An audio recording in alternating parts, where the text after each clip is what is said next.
The moment you open your mouth to explain yourself, you have already lost. Picture the scenario. An accusation lands.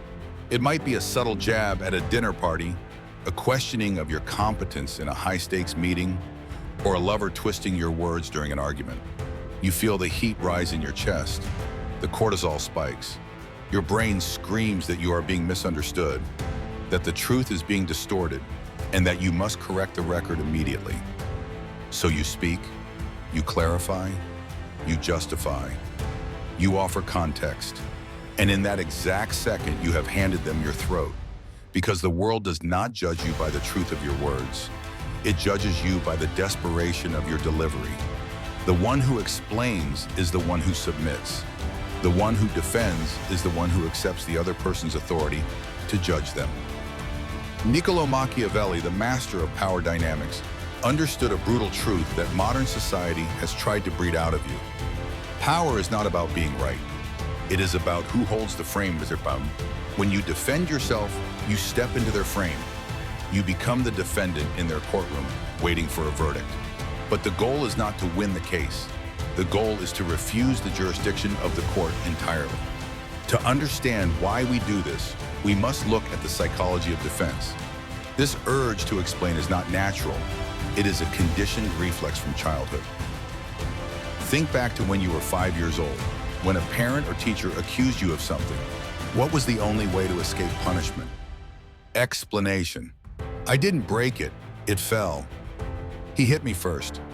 You learned early on that authority figures hold the power of judgment, and your survival depended on convincing them of your goodness. The problem is that you grew up, but your psyche didn't. You are walking around the world projecting that authority figure status onto everyone you meet. Your boss, your partner, the stranger on the internet, even your enemies.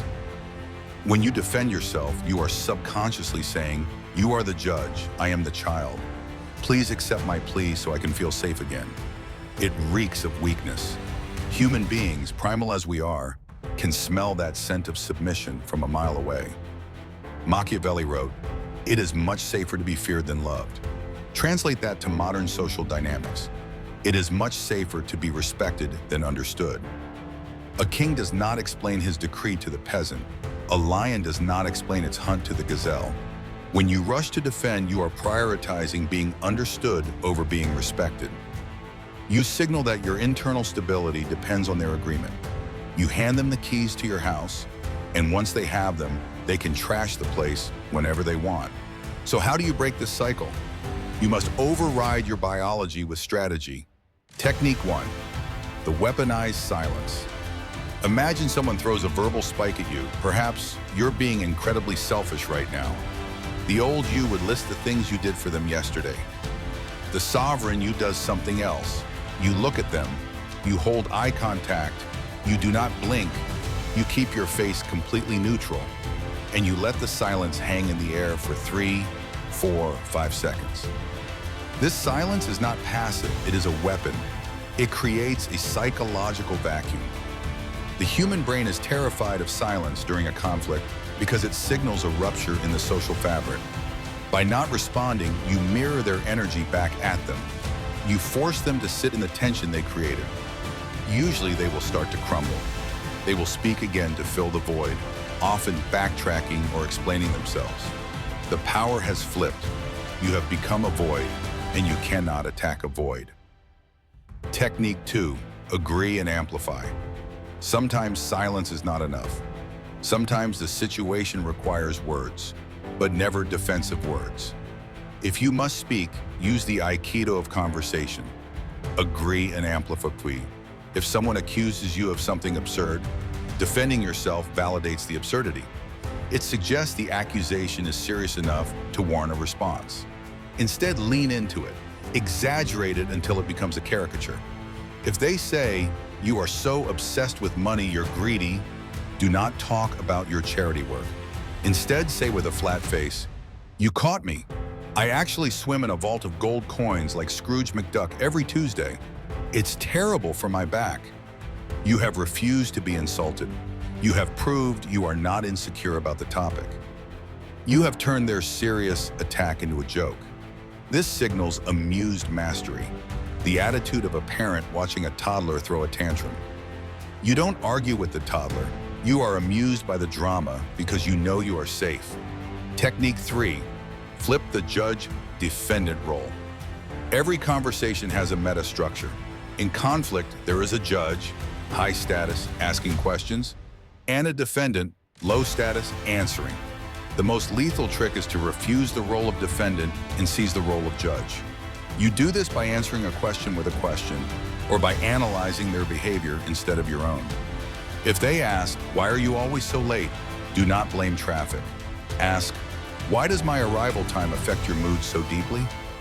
Suddenly, we are not talking about the clock. We are talking about their emotional stability. You have put the spotlight back on them. You can use phrases like, "It's interesting that you perceive it that way," or "Does saying that make you feel better?" These are verbal force fields. You acknowledge the sound coming out of their mouth, but you do not accept the content. You are psychoanalyzing them in real time, observing them like a specimen in a jar. Technique 4, the fogging technique now. For the paradox, sometimes the most aggressive, power-flipping move is to agree, but not the agreement of submission. It is the agreement of the abyss. When someone is screaming facts at you, listing your flaws, simply look them in the eye and say, "You're right. You're right, I am difficult sometimes. You're right, I did mess that up." This is the fogging technique. When you throw a rock into a fog bank, there is no thud, no rebound. It just disappears. Resistance validates their anger. Agreement neutralizes it. But there is a nuance here. You must agree with the truth in their statement without accepting the shame they are trying to attach to it. If they call you incompetent because of a mistake, you say, "You're right, the report has errors, I'll fix it." You ignored the label incompetent and addressed the fact. This signals immense confidence. Only a person secure in their competence can admit a mistake so easily. The ultimate defense, self-knowledge. None of this works if it is just a tactic. If your voice shakes, you lose. The ultimate defense is not a technique, it is self-knowledge. Defensive reactions happen because the accusation touches a wound that is already there. If I tell you that you have green skin, you won't defend yourself. You'll laugh because you know it's not true. But if I were to call you a failure and you defend yourself, it is because a part of you suspects I might be right. The only way to be truly untouchable is to integrate your shadow. You must look into your own darkness, own your flaws, and accept your nature. When you know you are capable of selfishness, and someone calls you selfish, you can say, "Sometimes yes." You cannot shame a man who has already accepted himself. You become transparent. The arrows pass through you. You are no longer a fortress that needs defending. You are the wind. The challenge. So here is the challenge. For the next 7 days, play the game of no defense. No matter what happens, no matter how small the accusation, you are forbidden from explaining yourself.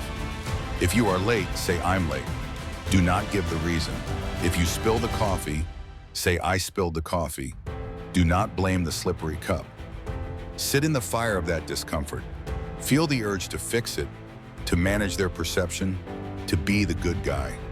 And let that urge burn to ash. Watch what happens to the people around you.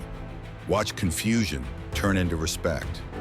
You will develop a strange kind of magnetism because nothing screams certainty louder than a person who does not need to explain why they exist. You are reclaiming your energy. You are plugging the leaks in your soul. You are stepping out of the role of the child and into the role of the sovereign. The world will try to bait you back, but you must keep your mystery, keep your power, and above all, keep your silence.